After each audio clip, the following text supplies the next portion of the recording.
নমস্কাৰ মুখ্যমন্ত্ৰী ডক্টৰ হিমন্ত বিশ্ব শৰ্মা মহোদয়ৰ নতুন অসম গঢ়াৰ সংকল্প এয়া চাওক আপোনালোকে আজি প্ৰথমটো ভিডিঅ'ত আমি দেখুৱাইছোঁ যে শুৱালকুছিৰ যি আচলতে বহুমুখী ক্ৰীড়া প্ৰকল্প আছে সেয়া শুভ উদ্বোধন কৰিলে আৰু এয়া বংশৰ শুৱালকুছিৰ পৰা মাত্ৰ 3 কিলোমিটাৰ নিলগতে এয়া বংশৰ এয়া ষ্টেডিয়াম এয়া চাওক আপোনালোকে বংশৰ ষ্টেডিয়াম এইখন ইয়াতে আমাৰ যি আচলতে অসমীয়া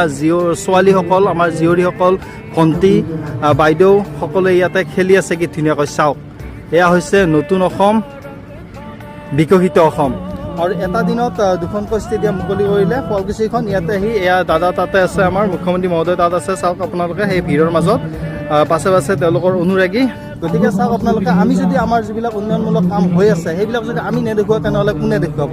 আমাৰ যিবিলাক ৰাজ্যত উন্নয়নমূলক কাম হৈ আছে সেইবিলাক দেখুওৱাৰ দায়িত্ব মই ভাবোঁ যে আমাৰ মোৰ বুলিয়ে নহয় আমাৰ প্ৰত্যেকজন অসমীয়াৰ প্ৰতিগৰাকী অসমীয়াৰ আমাৰ যিবিলাক পজিটিভিটি কাম সেইবিলাক আমি দেখুৱাবই লাগিব নহ'লে বাহিৰা শক্তিয়ে আমাক গ্ৰাস কৰি পেলাইছে বিভিন্ন ধৰণৰ নোহোৱা নোপোজা কথা কৈ থাকে যে মুখ্যমন্ত্ৰী আমাৰ বিজেপি চৰকাৰখন আহিলে ৰাজ্যখন ধ্বংস কৰা হৈ যাব দেশখন ধ্বংসৰ কৰা হৈ যাব এয়া নেকি ধ্বংসৰ কৰা চাওক আপোনালোকে এয়া নেকি ধ্বংসৰ কৰা মই সুধিব বিচাৰিছোঁ যিসকলে আচলতে সেইবিলাকত যি আচলতে কমেণ্ট কৰে যে ধ্বংসৰ কৰা হৈ যাব এয়া নেকি ধ্বংসৰ কৰা এয়া হৈছে নতুন অসম গঢ়াৰ সংকল্প মুখ্যমন্ত্ৰী মহোদয়ৰ আৰু তেখেতৰ যি সংকল্প সেই সংকল্পত আমি পূজতে খোজ মিলাই আমি আগুৱাই যাবলৈ আমি সংকল্পবদ্ধ প্ৰতিশ্ৰুতিবদ্ধ গতিকে আমাক যোনে যিমান সমালোচনা নকওক কিয় আমাৰ ভাল কামবিলাক আমি দেখুৱাই যাম সেয়া আমাৰ দায়িত্ব হয় নে নহয় কওক আপোনালোকে তো